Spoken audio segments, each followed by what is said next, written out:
Another thing that sometimes can get confusing in our profession and in our communities is understanding the difference between participating in art therapy or participating in art as therapy.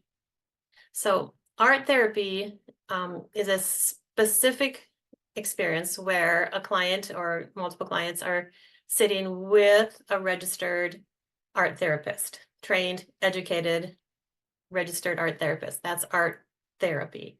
And we're working on specific therapeutic needs. Typically, those experiences would happen in a private practice or maybe in a hospital setting, maybe in a in a counselor's office somewhere. The difference between that and art as therapy, though, is the innate experience of art making as being therapeutic or cathartic in a way, just naturally. So you know how it is when you maybe have a piece of paper and a pencil, and somebody says, okay, I want you to draw a picture of a tree, and you freeze up, and you're like, blank piece of paper syndrome. It's scary.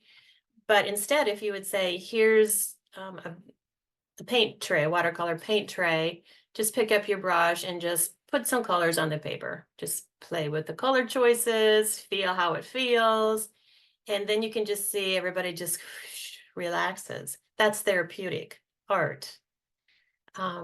Using art as therapy in the community, though, is a really beautiful thing because art can be very healing. It can be very community building.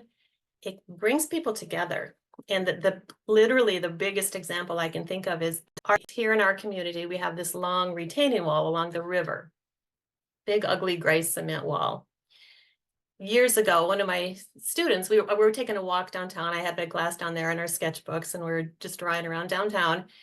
And we had a few sculptures and pieces of artwork installed in our community. One of my students, though, a fifth grader, was looking around. He goes, yeah, but where's the kid art down here?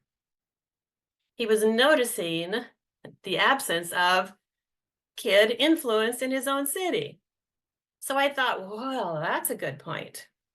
Shortly after that, a good friend of mine who is an artist here in town synchronistically shows up in my art class after school one day and says, hey, I have the best idea. There's this big, ugly wall downtown.